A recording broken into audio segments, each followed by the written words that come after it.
so just FYI. But today's episode is going to be about the burning bush.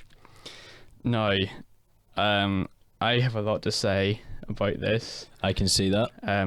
I'm going to try and keep it as to the point as possible. I'm not very good at that. But please keep tuned, because I'm actually going to end up talking about dragons in this. Woo! I Yes. love dragons. So we'll just get stuck into it. I'm going to read the passage of the burning bush, just the start of it. Okay. It's Exodus 3, verse 1 to 6, the burning bush. Now Moses was keeping the flock of his father-in-law, Jethro, the priest of Midian, and he led his flock to the west side of the wilderness and came to Horeb, the mountain of God. And the angel of the Lord appeared to him in a flame of fire out of the midst of the bush. He looked, and behold, the bush was burning, yet it was not consumed. And Moses said, I will turn aside to see the great sight, why the bush is not burned. When the Lord saw that he turned aside to see, God called to him out of the bush, Moses, Moses. And he said, Here I am. Then he said, Do not come near, take your sandals off your feet, for the place of which you are standing is holy ground. And he said, I am the God of your father, the God of Abraham, the God of Isaac, and the God of Jacob.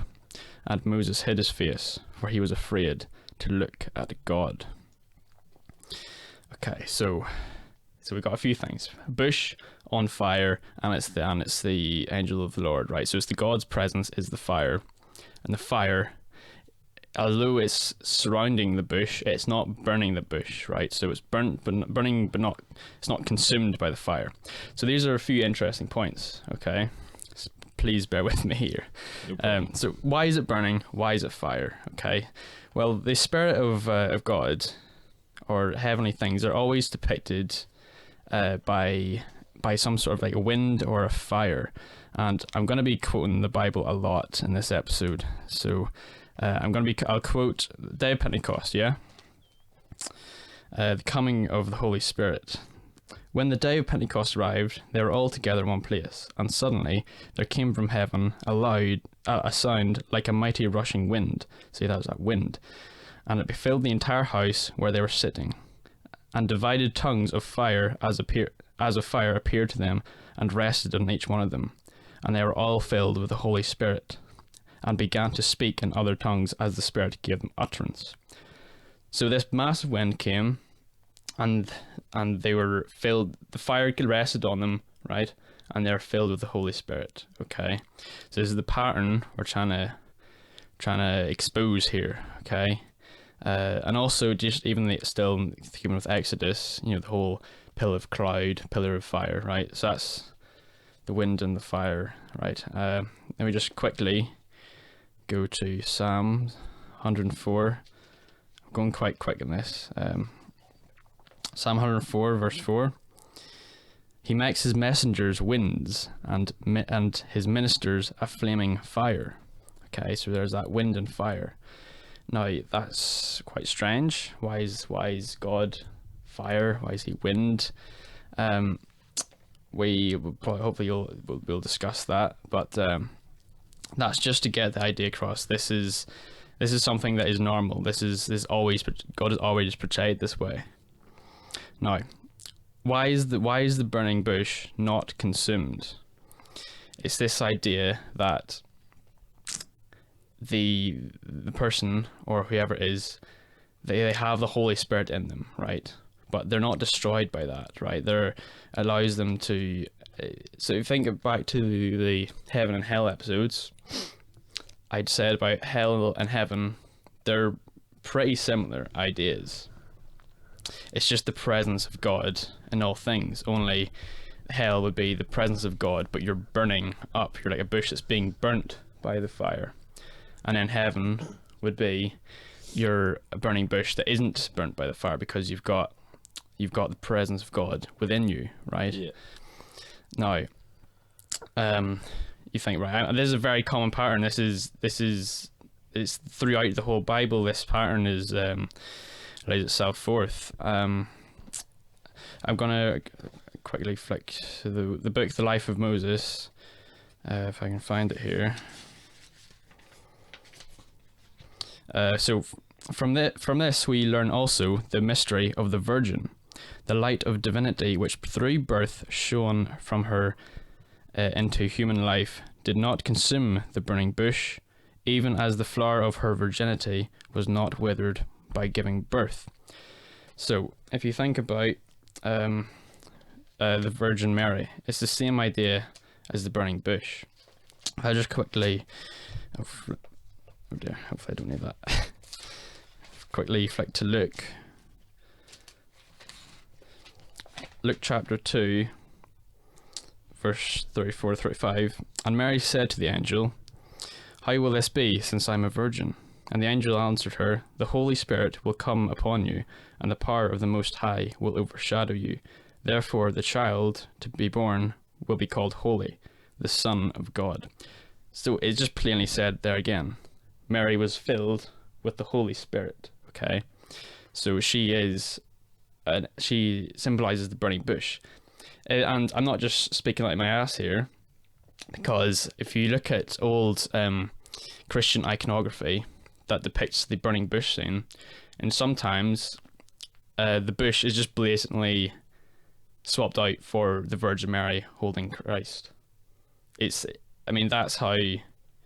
how much these are linked together. Mary is the bush and Mary's Christ is the flame. Mary's the bush, Christ is the flame. It's the exact same thing. Okay. And her virginity was not destroyed in that process, which is the whole idea of the burning bush that was not consumed. The spirit of the bush essentially wasn't consumed by the Spirit of God. In fact, it just went together. Yeah. Yeah, you can think about it like that. Yeah. And also, I'll go back to that again. The flower of her virginity was not destroyed. Is that? I'm going very fast here. Even as the flower of her virginity was not withered by giving birth. So you can think about it like a flaming flower. Oh, look at that! Is that ringing any bells? It's our logo.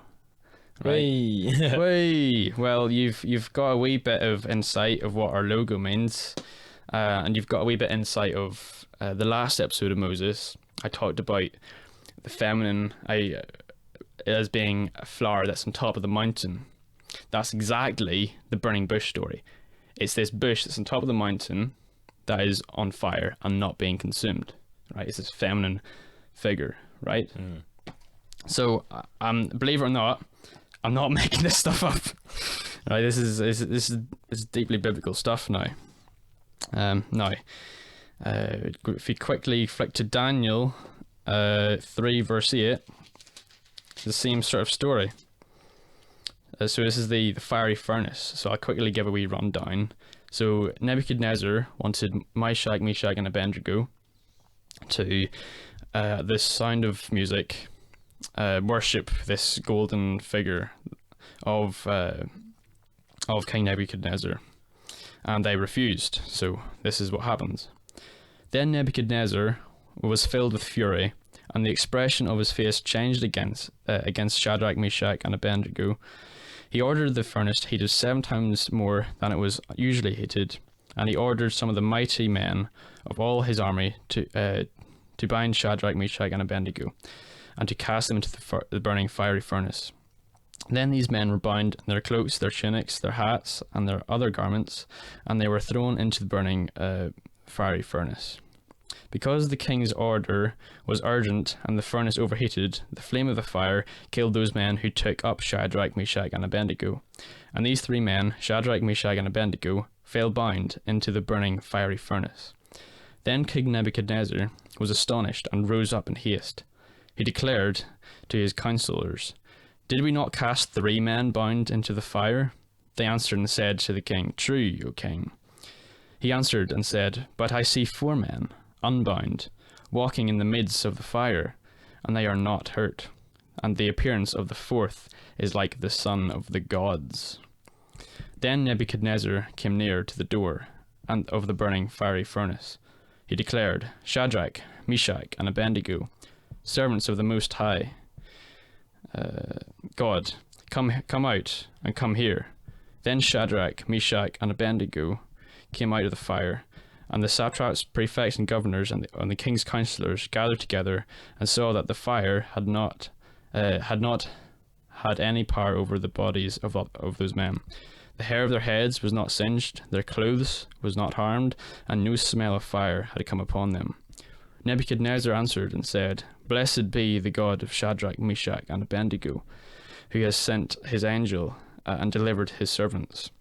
He trusted in him and set aside the king's command and yielded up their bodies rather than serve and worship any god except their own God. Therefore, I make a decree: any people, nation, or language that speaks anything against the God of Shadrach, Meshach, and Abednego shall be torn limb from limb, and their houses laid in ruins, for there is no other God who is able to rescue in this way. Then the king promoted Shadrach, Meshach, and Abednego in the province of Babylon. So it's the exact same story, and it's basically these guys, they're not harmed by the fire because they've got the presence of God with them at all times. I'm going very fast because I've got a lot to say, and I don't want to take up good pace. too much time. But do you understand? Yeah. Is there any questions? No, you've been very clear.